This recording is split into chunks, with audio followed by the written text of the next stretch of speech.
Yeah, definitely, Brad. I was just relieved actually to run out close to our best looking side as well. It's obviously taken all year to do it. Even we still weren't at full strength today with Fecky being ruled out with a calf, but.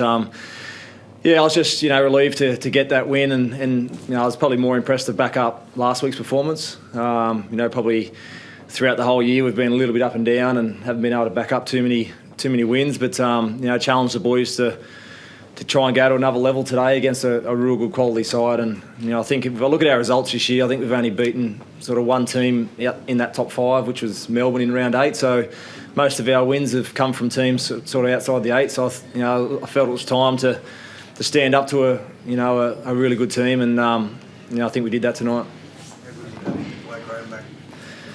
Yeah, it was amazing. We certainly missed him, and he obviously had an interrupted year with his knee injury, and then coming back with his hamstring from Origin. But it was there for everyone to see tonight. I think he finished with 3 try assists. Just his ability to play with the ball. He's got so much time, and just adds another new dimension to our attack. Put Dugan over with a nice little short ball there, and then he went from dummy half and set Cherry up, and then the last one in the second half was beautiful as well to Bronson Cherry. So it's just great to have his leadership back as well, but he obviously brings a lot to us in attack.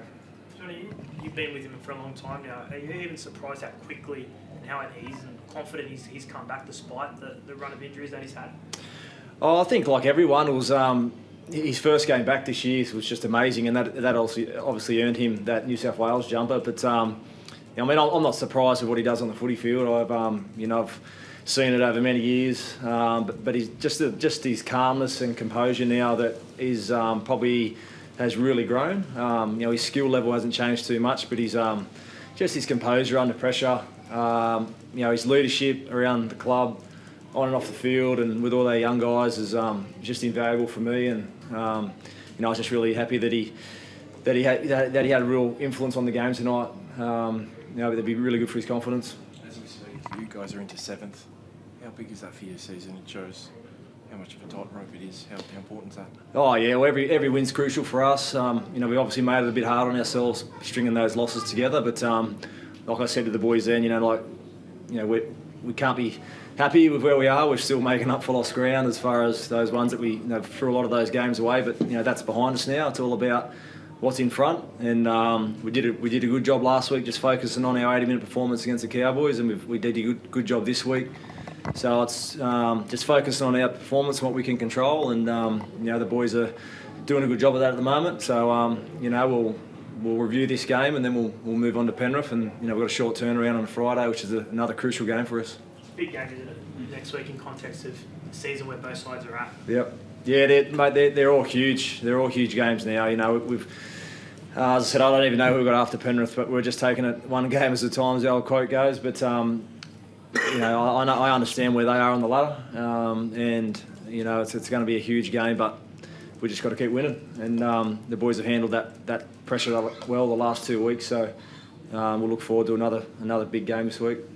John, if we were to continue this Wade Graham loving, I'm just thinking Paul Gallen, Sean Johnson. Is Wade Graham the most important player at the Sharks?